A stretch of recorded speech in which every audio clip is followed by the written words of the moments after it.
শীতের এই সিজনে সবগুলা সবজি দিয়ে মুখরোচক সবজি খিচুড়িটা রান্না করতে পারেন। টিপস সহ সবকিছুই আজকে আপনাদের মাঝে শেয়ার করব।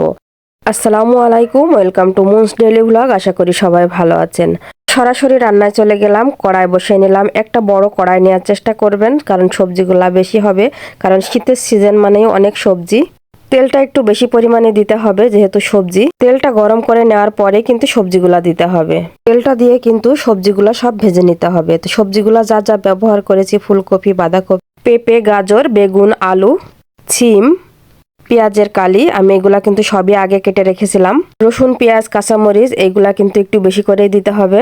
তো বিশেষ করে রসুনটা, আস্ত জিরা, আস্ত এলাচ, দারচিনি, লবঙ্গ। এবার দিয়ে দিলাম ডাল। এখানে আমি মুগ ডাল আর মাসকালের ডালটা ব্যবহার করেছি। আমি এখানে 1 পোয়া মতো ডাউল ব্যবহার করেছি। তো আমি এখানে 300 গ্রাম মতো চাউল নিয়েছি। এটা হচ্ছে সিদ্ধ চাউল। এটা দিয়েও কিন্তু অনেক টেস্টি হয়। এটা কিন্তু ভালো করে আগে ভেজে নিতে হবে সবগুলাই তেলের সাথে। এরপর দিয়ে দিলাম পরিমাণ মতো হলুদ, 1 চামচের অর্ধেক। তারপর দিয়ে দিলাম লবণ পরিমাণ মতো, যে যেমন খাবে ঠিক সেই রকম। এইগুলা তেলের সাথে আবারও ভালো করে ভেজে নেব। যতটা ভাজা হবে ততটাই টেস্টি হবে। এরপর দিয়ে দিলাম আদা কুচি। আদাটা অবশ্যই দেওয়ার চেষ্টা করবেন।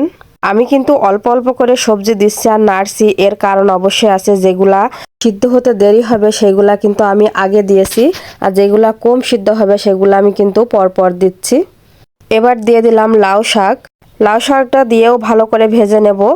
আজকের যে সবজিটা, এটা কিন্তু একেবারে স্বাস্থ্যের জন্য পারফেক্ট। যারা স্বাস্থ্য নিয়ে চিন্তা করে তাদের জন্য কিন্তু আজকে টিপস সহ সবজি খিচুড়ি। পুরা ভিডিওর সাথেই কিন্তু থাকতে হবে, তা না হলে কিন্তু বোঝা যাবে না কখন কোনটা দিতে হবে।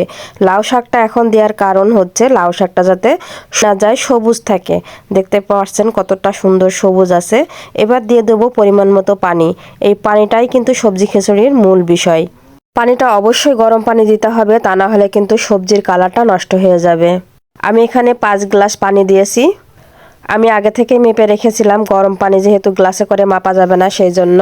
তো এবার দিয়ে দিলাম পালং শাক। পালং শাকটা একেবারে লাস্টে দিব, যাতে করে পালং শাকটাও সবুজ ভাবটা থাকে। কালারটা যদি ভালো না থাকে তাহলে কিন্তু আমার ভালো লাগে না খেতে, যার জন্য আর কি সব জিনিসই দেখুন কত সুন্দর সবুজ সতেজ থাকবে। এবার আমি ঢাকনা দিয়ে দেব ভাতটা প্রপারলি হওয়ার জন্য। তো এই যে দেখতেই পারছেন আমার প্রায় ভাতটা হওয়া মুখে। তো ভাতটা আমার হয়ে গেছে, দেখুন কতটা সুন্দর হয়েছে। আসলে সিদ্ধ হয়েছে কিনা সবজিগুলা সেটাও আপনাদেরকে দেখাবো। একেবারে ভাতের ভিতরে হাত দিলেই মনে হচ্ছে মোমের মতো গলে যাচ্ছে, এরকম একটা সুন্দর হয়েছে, দেখেই বুঝতে পারছেন। শুধু সবজি খিচুড়ি তো অনেক মজা হয়েছে, তার সাথে আমি আরও কিছু অ্যাড করেছি। সেটা কি কি সেটাও দেখাচ্ছে আপনাদের সাথে। 1 চামচ ঘি দিয়েছি, টমেটো সালাদ দিয়েছি আর বেগুন ভাজা। একেবারে পরিপূর্ণ একটি স্বাস্থ্যকর খাবার। তো আজকের ভিডিওটি কেমন হয়েছে লাইক, কমেন্ট, শেয়ার করে দিবেন। যদি ভালো লেগে থাকে অন্যকে দেখার সুযোগ করে দিবেন। আর ভালো ভালো রান্না পেতে আমার চ্যানেলটি সাবস্ক্রাইব করে রাখবেন। তা আজকে এই পর্যন্তই। আল্লাহ হাফেজ।